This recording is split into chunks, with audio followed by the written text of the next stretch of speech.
بسم اللہ الرحمن الرحیم رب اشرح لی صدری ویسر لی امری واحلل عقدۃ من لسانی یفقہوا قولی۔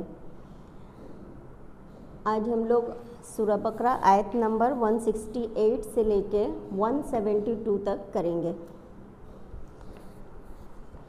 یا ایھا الناس، اے لوگوں، کلو کھاؤ۔ یہ جو ہے اکل یا کلو سے ہے، یہ امر کا صیغہ ہے۔ کلو یعنی کھاؤ، مما فی الارض، جو زمین کے اندر ہے، یعنی سب چیز نہیں کھانا ہے۔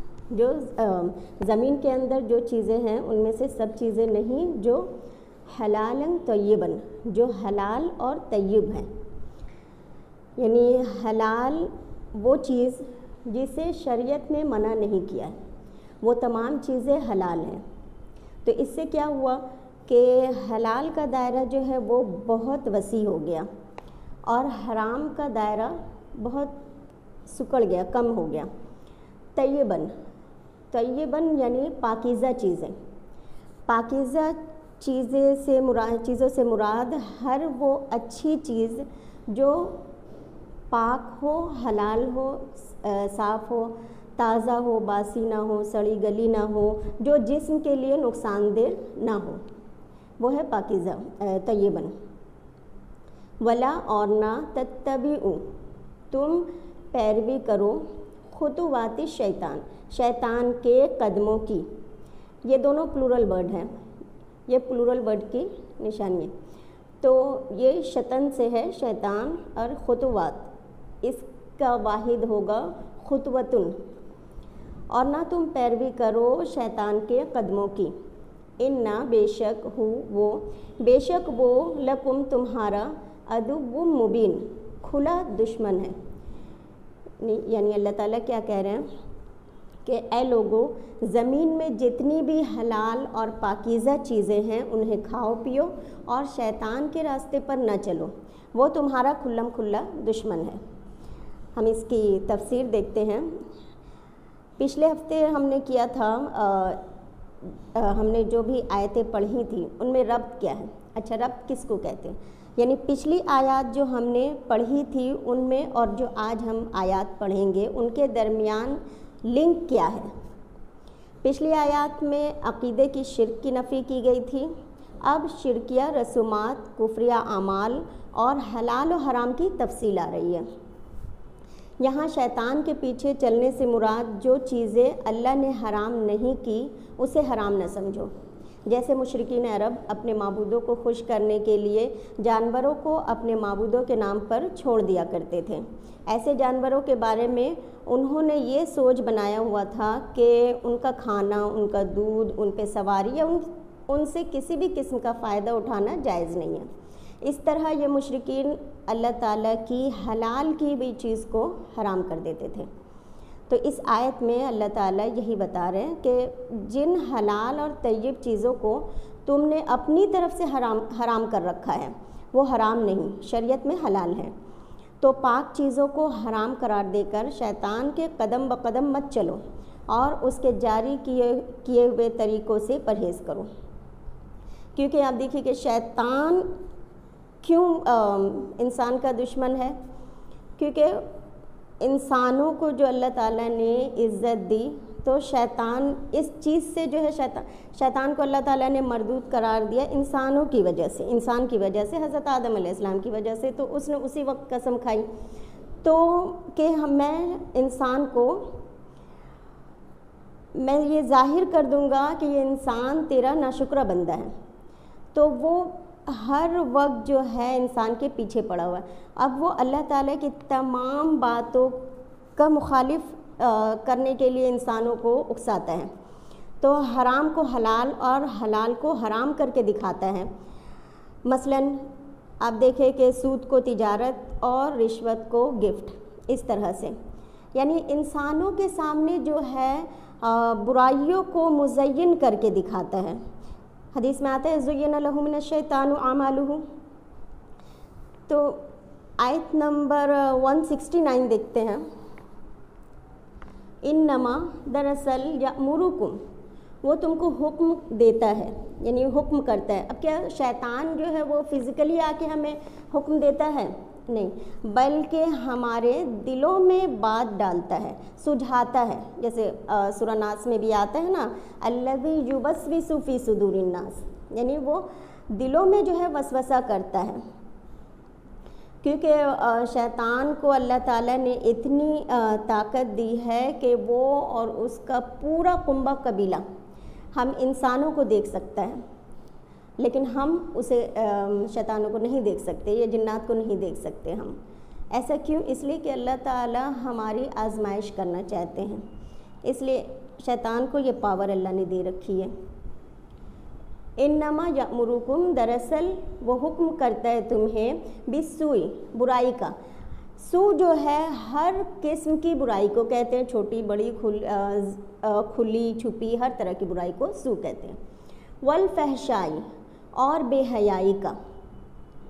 وَأَن، اور یہ کہ تقولوا، تم کہو، علی اللہ، اللہ پر، ما لا تعلمون، جو نہیں تم سب جانتے، جس عین لام میم علم سے ہے، یعنی تم یہ کہو اللہ پر وہ باتیں کہو جس کا تمہیں علم نہیں ہے۔ یعنی یہاں اللہ تعالیٰ کہہ رہے ہیں شیطان تم کو ہر قسم کی برائی کا حکم دیتا ہے، اور ہر وقت کسی نہ کسی شرارت، فتنہ، فساد، چغلی، غیبت، شراب، جوا، قتل، جو بھی برائی ہے اس پہ اکساتا رہتا ہے۔ یعنی جو بھی چیزیں اللہ نے منع کی ہے شیطان اسی کا حکم کرتا ہے۔ اور پھر دوسری خصوصیت اللہ تعالیٰ نے یہ بتائی کہ وہ حکم دیتا ہے بے حیائی کا، چونکہ برائی میں بے حیائی جو ہے آلریڈی انکلوڈڈ ہے، لیکن فحش وہ برائی ہوتی ہے جو سیکس سے تعلق رکھتی ہے، یعنی زنا، جیسے لڑکے لڑکیوں کا ملنا جلنا، لڑکیوں کا بے پردہ گھومنا، گندی فلمیں دیکھنا، غیر محرموں سے چھپی دوستیاں رکھنا، یہ ساری چیزیں جو ہے بے حیائی میں آئے گی، جو زنا تک انسان کو پہنچا دیتی ہے۔ کیونکہ آپ دیکھیے اللہ تعالیٰ نے قرآن میں کیا کہا کہ لا تقربوا الزنا، یعنی تم زنا کے قریب بھی نہ جاؤ۔ اور جب یہ بے حیائیاں ہوتی ہے تو انسان زنا، آخر اس کا انجام جو ہوتا ہے وہ زنا تک انسان پہنچ جاتا ہے۔ یعنی شیطان جو ہے نا پہلے جیسے یہ وسوسہ کرے گا کہ برقع جو ہے بہت آؤٹ ڈیٹڈ ہے، تو پہلے برقعے اتروائے گا، اس کے بعد سر سے آنچل نکلوائے گا، اس کے بعد پورا دوپٹہ اتروا دے گا، اس کے بعد جو ہے نت نئے فیشن کے نام پہ کٹی پھٹی ڈریسز جو ہے وہ ڈیزائن کرواتا ہے، اور دور سے بیٹھ کر دیکھتا ہے کہ کتنا لوگ جو ہیں میری اس فیشن کو اپناتے ہیں۔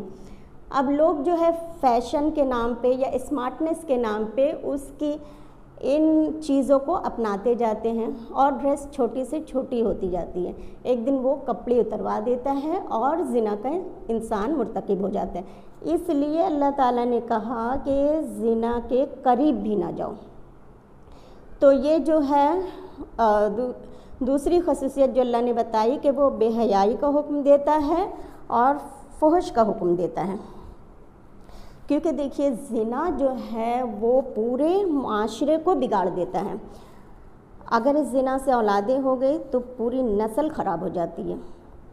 اور اس آیت میں تیسری خصوصیت اللہ تعالیٰ نے یہ بتائی کہ شیطان انسان کو ترغیب دیتا ہے، یعنی سجھاتا ہے کہ تم اپنی طرف سے من گھڑت باتیں بناؤ اور ظاہر یہ کرو کہ یہ اللہ تعالیٰ کا حکم ہے، حالانکہ وہ باتیں اللہ کی باتیں نہیں ہوتی۔ یعنی اللہ تعالیٰ کی بات کیا ہوتی ہے؟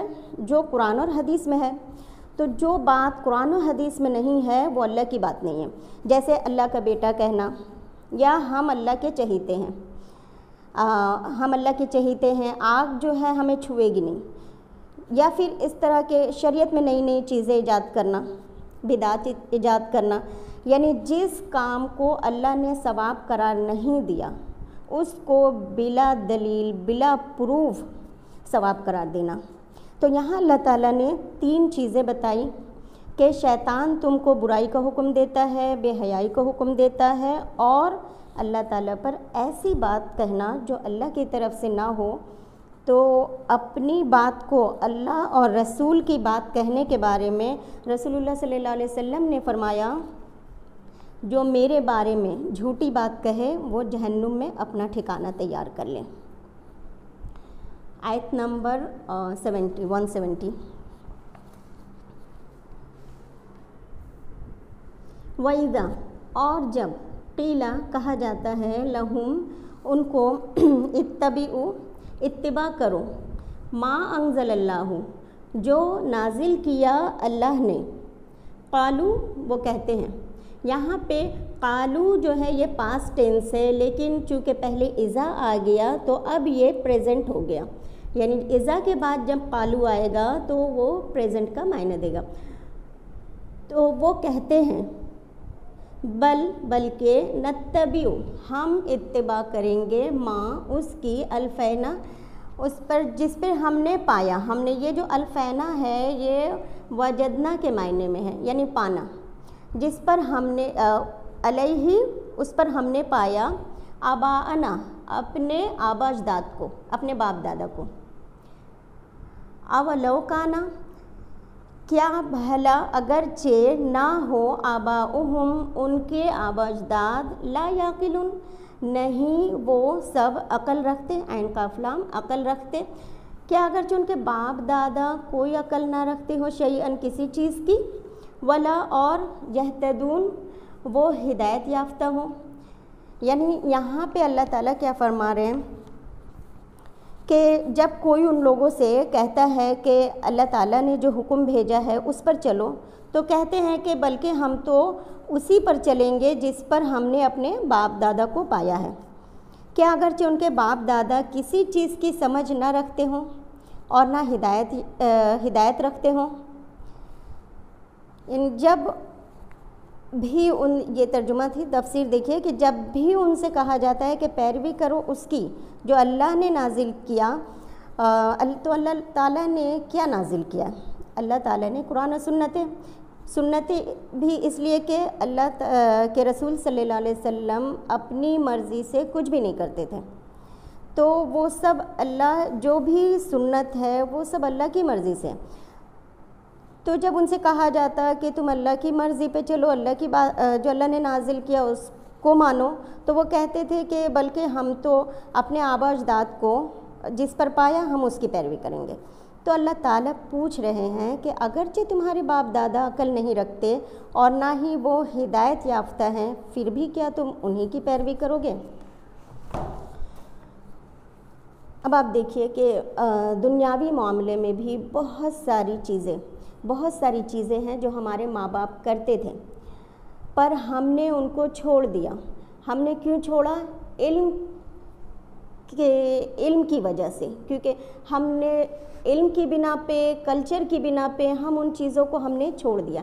جیسے وہ لوگ جس گھر میں رہتے تھے، کیا ہم زندگی بھر اسی گھر میں رہنا چاہتے ہیں؟ بلکہ اچھے سے اچھا گھر بنانا چاہتے ہیں۔ جیسے وہ لباس پہنتے تھے ہم ویسے لباس نہیں پہنتے، اور جیسے وہ ٹیکنالوجی انہوں نے اگر یوز نہیں کیا تو کیا ہم بھی نہیں کرتے؟ ہم تو ٹیکنالوجی یوز کرتے ہیں۔ یعنی ہر معاملات میں آپ دیکھیں کہ علم کی روشنی کے بنا پہ ہم نے بہت ساری چیزوں کو چھوڑ دیا۔ ان کا خیال یہ تھا کہ لڑکیوں کو زیادہ نہیں پڑھانا چاہیے، لیکن ہم جانتے ہیں کہ لڑکیوں کو زیادہ پڑھانا چاہیے، تو ہم پڑھاتے ہیں لڑکیوں کو۔ تو قرآن و حدیث کو سامنے رکھ کر دینی معاملات میں ہمیں کیا دیکھنا چاہیے؟ جب دنیاوی معاملات میں ہم انہیں چھوڑ سکتے ہیں تو دینی معاملات میں ہمیں قرآن و حدیث کے علم کو سامنے رکھ کر دیکھنا چاہیے کہ کیا ہمارے ماں باپ صحیح تھے یا غلط تھے، کہیں بدعت تو نہیں کرتے تھے، جیسے نیاز ہے، قبروں کی پرستش ہے، یا درگاہوں پہ جانا ہے، یا میت پر 40واں چہارم اور اس قسم کے جو خرافات ہوتے ہیں، یا نکاح کی جو بدعت ہے، یا پیدائش پہ جو بدعت ہوتی ہے، یہ ساری چیزیں کیا دین کا حصہ ہے؟ ہمیں قرآن و حدیث کو سامنے رکھ کر فیصلہ کرنا چاہیے۔ جب دنیاوی چیزوں میں ہم ان کو فالو نہیں کرتے تو دین تو سب سے اہم ہے، اسی پر تو ہماری جنت اور جہنم کا دار و مدار ہے، ہمارا فیوچر ڈیپینڈ کرتا ہے۔ تو اس آیت کی شان نزول میں یہ ہے کہ مشرکین کی طرح جو ہے یہود بھی آبا و اجداد کی اندھی تقلید میں مبتلا تھے۔ ایک دن آپ صلی اللہ علیہ وسلم یہودیوں سے ہم کلام ہوئے اور دین حق کی خوبی سمجھائی، اور یہود کو اس قدر لاجواب کیا کہ ان کے پاس اسلام کو ترک کرنے کا کوئی بہانہ نہ رہا۔ آخر میں انہوں نے یہ کہا کہ ہم نے اپنے باپ دادا کو اس پر نہیں پایا، تو ہم انہی کے نقش قدم پہ چلیں گے۔ تو اللہ تعالیٰ ان کے اس بات کا رد فرماتے ہیں کہ اگر ان کے باپ دادا علم اور توحید کو جانتے ہوتے تو کوئی بات تھی، اور جب کہ وہ سیدھی راہ سے بھٹکے ہوئے ہوں پھر بھی یہ انہی کا اتباع کریں گے۔ آیت نمبر 171 دیکھتے ہیں۔ وَمَثَلُ الَّذِينَ، اور مثال ان لوگوں کی کفروا جنہوں نے کفر کیا، کمثل، مثال جیسے کہ الذی، اس شخص کی، ینعق، وہ چلاتا ہے، پکارتا ہے، بما، اس کو جو لا یسمع، نہیں سنتا، الا، مگر، دعاءً، پکار، و نداءً، آواز۔ دعا جو ہے یہ اس کا مطلب ہے پکار، جیسے ہم اللہ تعالیٰ کو پکارتے ہیں تو اللہ تعالیٰ کو ہم قریب پاتے ہیں، تو یہ جو ہے پکار ہے۔ ونداءً، ندا یعنی دور کسی کو جب آواز دی، اردو میں بھی استعمال کرتے ہیں کہ ندا لگانا، تو دور کسی کو پکارا جاتا ہے تو اسے ندا کہتے ہیں۔ تو بیسیکلی دعا جو ہے قریب کے لیے ہوتا ہے، ندا دور کے لیے۔ سمن، وہ بہرے ہیں، یہ پلورل ورڈ ہے، اس کا واحد ہوگا اسم۔ بکمن، وہ گونگے ہیں، اس کا واحد ہوگا ابکم۔ عمیٌ، وہ اندھے ہیں، اس کا واحد ہے عامہ۔ فہم، تو وہ پس وہ لا یعقلون، نہیں وہ سب عقل رکھتے۔ کفار کی مثال ان جانوروں کی طرح ہے جو اپنے چرواہے کی صرف پکار اور آواز ہی کو سنتے ہیں، یعنی سمجھتے نہیں۔ وہ بہرے ہیں، گونگے اور اندھے ہیں، انہیں عقل نہیں ہے۔ ان کافروں کی مثال جنہوں نے اپنے آبا اجداد کی تقلید میں اپنی عقل کا استعمال جو نہیں کرتے، ان جانوروں کی طرح ہے جن کو چرواہا جو ہے بلاتا ہے اور پکارتا ہے، تو وہ جانور آواز تو سنتے ہیں لیکن سمجھتے نہیں کہ انہیں کیوں بلایا جا رہا ہے۔ ایک جانور کے سامنے آپ جتنا بھی قرآن بولیے، حدیث بولیے، جنت بولیے، جہنم بولیے، حق باطل جو بھی، مگر جانور کو کچھ سمجھ میں نہیں آئے گا۔ آپ جتنا اس کو سمجھائیے قرآن و حدیث، اس کو آواز تو ضرور سنائی دے گی، آواز پر وہ پلٹ کر دیکھتا ہے لیکن اس کو کچھ سمجھ میں نہیں آتا۔ تو ایسا انسان جس کے سامنے قرآن اور حدیث سنائی جا رہی ہو اور اس کو وہ ریجیکٹ کر رہا ہے، یعنی جاننے کے بعد ریجیکٹ کر رہا ہے، سننے کے بعد، تو اس کی زندگی جانوروں کی طرح ہے۔ جیسے جس کے سامنے یہ صرف آواز ہے، نہ سنائی دیتا ہے، نہ دکھائی دیتا ہے، نہ اثر کرتا ہے اسے، تو اللہ تعالیٰ کہہ رہے ہیں کہ وہ بہرا ہے، حق کی آواز سن کر دل پر اثر نہیں کرتی۔ اسی طرح وہ گونگا ہے کہ زبان سے حق کا اعتراف اور اقرار نہیں کرتا، اور اندھا ہے کہ راہ حق کو نہیں دیکھتا۔ آیت نمبر 172۔ یا ایھا الذین، اے لوگو، آمنو جو ایمان لائے ہو، کلو، کھاؤ۔ کل مطلب کھائیے، اکل یا کلو سے ہے جیسے میں نے بتایا۔ من طیباتی، یعنی پاکیزہ چیزوں میں سے، ما رزقناکم، جو ہم نے تم کو رزق دیا، وشکرو، اور شکر کرو، للہ، اللہ کے لیے، اللہ کی، ان کنتم، اگر تم ہو، ایاہ تعبدون، اسی کی عبادت کرتے۔ یعنی اے ایمان والو، جو پاکیزہ چیزیں ہم نے تمہیں دی ہے انہیں کھاؤ پیو اور اللہ تعالیٰ کا شکر کرو، اگر تم خاص اسی کی عبادت کرتے ہو۔ اس میں اہل ایمان کو ان تمام پاکیزہ چیزوں کے کھانے کا حکم ہے جو اللہ تعالیٰ نے حلال کی ہیں۔ اس آیت سے ایک تو یہ پتہ چلا کہ اللہ کی حلال کی ہوئی چیزیں ہی پاک اور طیب ہیں، حرام چیزیں پاک نہیں، چاہے وہ نفس کو کتنی ہی اچھی لگے۔ اور دوسری بات یہ کہ بتوں کے نام پر منسوب جانوروں اور اشیاء کو مشرکین اپنے اوپر حرام کر لیتے تھے، تو مشرکین کا یہ عمل غلط ہے۔ اس طرح ایک حلال چیز حرام نہیں ہوتی، تم ان کی طرح ان کو حرام مت کرو، کیونکہ صحابہ اکرام جو کلچر چلا آ رہا تھا ویسے ہی کرتے ہوں گے، تو اس کا رد فرمایا گیا کہ ان کی طرح ان چیزوں کو حرام مت کرو۔ اور تیسرا یہ کہ اگر تم صرف ایک اللہ کے بندے ہو، اسی کی عبادت کرتے ہو، تو شکر بھی کرو۔ تو شکر جو ہے وہ اپوزٹ ہے کس کا؟ کفر کا۔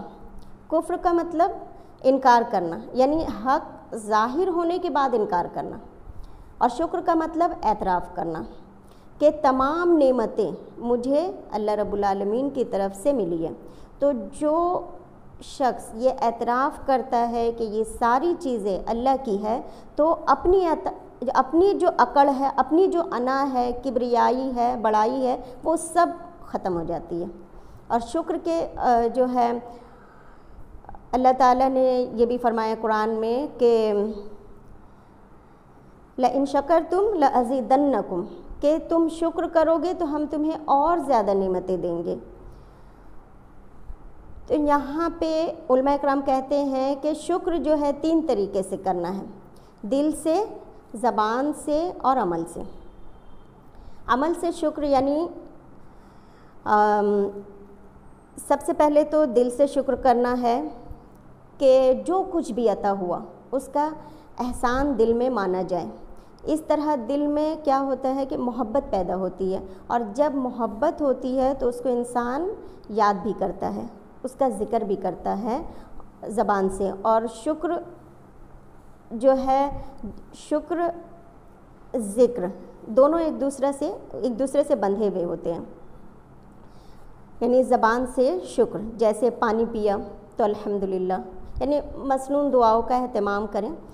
اور تیسری جو ہے پورے وجود سے، یعنی عمل سے عمل سے شکریہ یہ ہے کہ نیت یہ ہو کہ کھا پی کے جو انرجی آئے گی یا توانائی آئے گی اسے اللہ کی رضا میں استعمال کروں گی پورے وجود کو، یعنی کہ آنکھ وہ نہ دیکھے جسے اللہ نے منع کیا ہے، زبان وہ نہ کہے جسے اللہ نے روکا ہے، یا کان وہ نہ سنے جس سے اللہ ناراض ہوتا ہے۔